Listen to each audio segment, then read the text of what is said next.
Thank you everyone for having me, Your Highness, Your Excellencies, the Asian Racing Conference.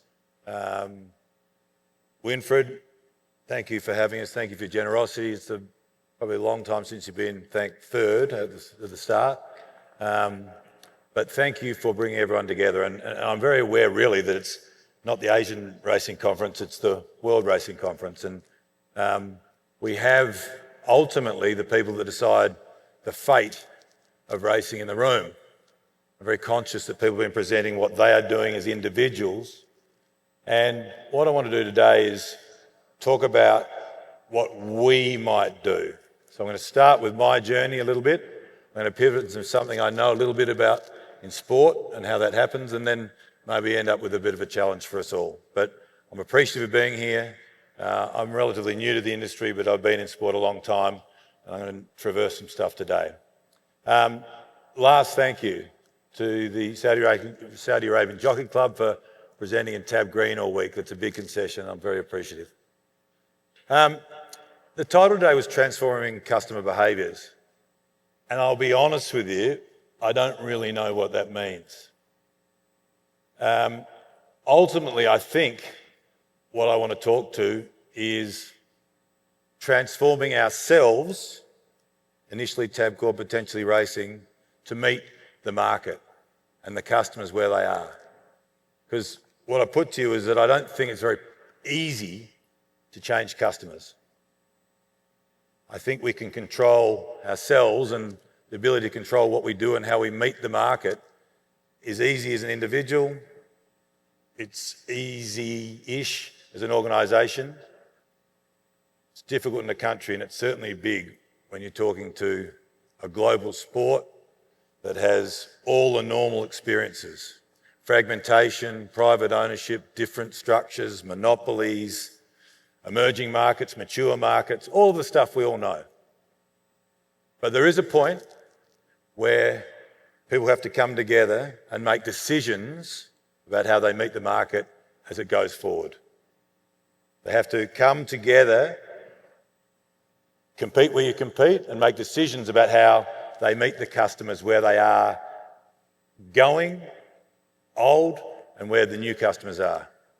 So that's the brief as I see it. I hope that makes some sense. I might be controversial with that. So Tabcorp, David said, and thank you, David, for the introduction. We are a legacy wagering and racing business in Australia. We have exclusive retail and tote licenses. We have a media business, and we were a monopoly 25 years ago, and with those businesses. And we have been basically disrupted and been on the wrong side of every macro force in wagering in the last 20 years. As wagering has gone from tote to fixed odds, from local to global, from racing to sport, from retail to digital, we've been on the opposite wrong side of all that. And our monopoly instincts meant that we were not able to meet that disruption, to innovate early enough. We were, I think, the perfect example to be speaking about a company that did not innovate and did not change and did not disrupt itself ahead of time. So these forces arrive, and that's the Tabcorp tote turnover over the last 11 or 12 years. So our entitlement and our complacency and our inability to accept the changing market and the changing customer forces and the competition and what they were doing meant that we did not move, and we paid the price. And I think ultimately, you look at that, and then there's our very worthy competitors in the space have taken a lot of that money, but it's possible, I think, in monopolies as well. That is the illegal market that Winfred was talking about yesterday. So we didn't deal with competition. We weren't equipped to compete. And ultimately, that cost of inaction cost us on the scoreboard. Our uncompetitive digital offer, our old and passive and entitled brand, our unclear proposition, our basic advertising, our lack of storytelling, our lack of a narrative, our lack of ability to say, this is who we are in a competitive, cluttered market, meant that ultimately we've lost share. And the ultimate cost of an action and the inability to innovate and make change ahead of time is that someone makes the change for you. And ultimately, change has found Tabcorp. So we are unequivocally a turnaround story. And in my example, it's a listed company and the stock market forced the change. But that's what happens if you don't get ahead of it. Someone's going to make the change for you. Hopefully I'll talk to that later on. So, new leader, new to racing and wagering, but have some experience in sport. This is where we are going, and there'll be a point to this. But this is the new Tabcorp. We've got a new team. 7 of my 8 direct reports are new. We've got a new culture, and we'll talk a bit about that. We've got a new plan, and I'll talk a bit about that. We are using data and insights to change our decision making. We are in a hurry, so there is a bias for action, and we embrace imperfection. If we're going to turn this around and innovate and get ourselves out of trouble, we're going to make mistakes, but we're going to go somewhere doing it.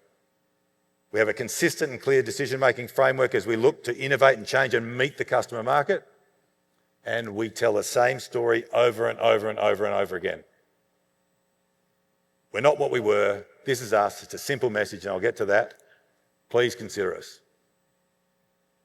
So, this is my experience over some time in this space about where I think the market is in terms of customer and their evolving needs and what's changed or what the change has been.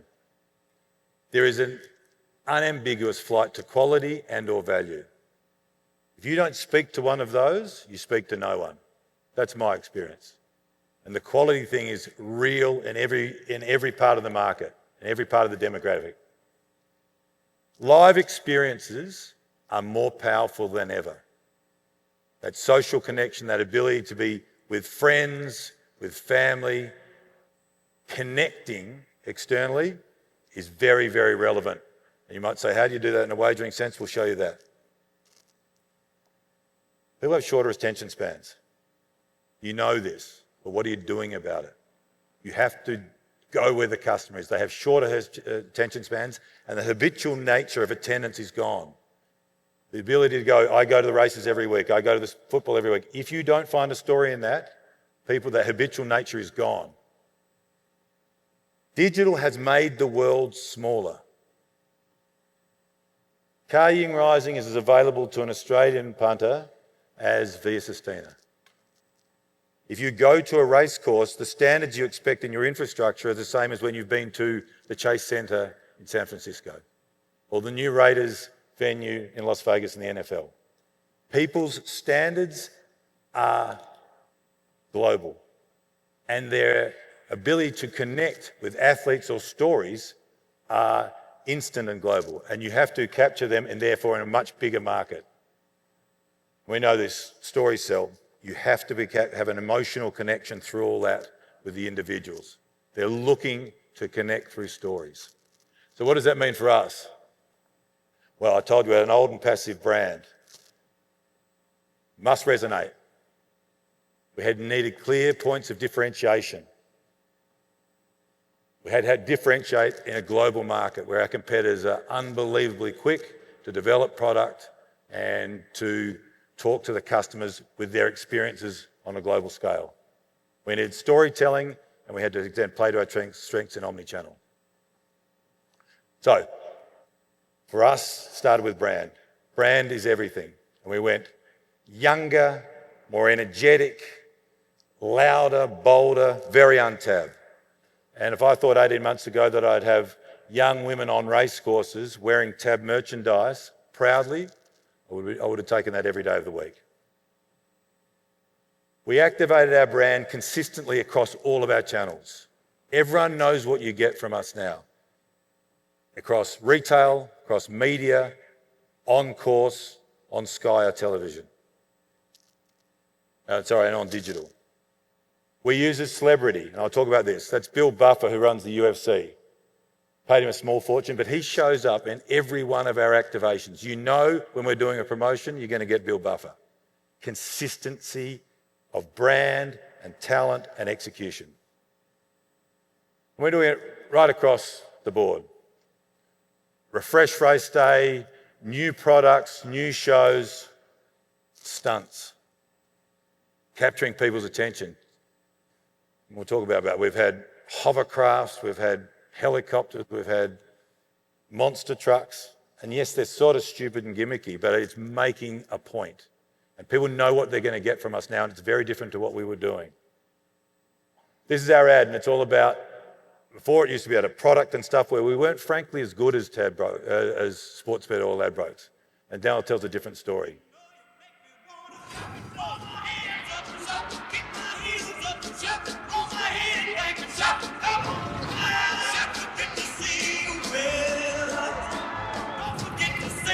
We're on for Spring Carnival. Now that's something to shout about. Tab, we're on. What's gambling really costing you? For free and confidential support, call the number on the screen or visit the website. Everyone can have a glitch. That was supposed to be edited out. So we'll forget that happened. A responsible edit. So you see in the ad, it looks different. It used to be a product, a digital offer, and so now it's about the racehorses. It's about being on track. And if you're not on track, being in retail. It's about the experiences. It's about the fun, the energy. And our brand's softly woven through that because we want to be part of the collective story. We want to be part of the industry doing our bit. And we want to show that if the industry grows through that fun and that story, we'll grow with you. So you can't do it alone. And so the bit I want to call out here, and as we start to widen the tab story to the room story, is to say, we tell this story to our partners, and this happens to be at, I think, Randwick on the left and Flemington on the right. Two famous historic courses. So to start talking about, say, we want to do a big activation and a stunt and energise your racecourse, we're met with a level of reticence to start. So the story of the room where I'll finish is a story of us dealing with, say, Flemington. I see Kylie down there who presented excellently yesterday and talked about wanting to talk to 40s. So we convinced Kylie that we'll help in that journey.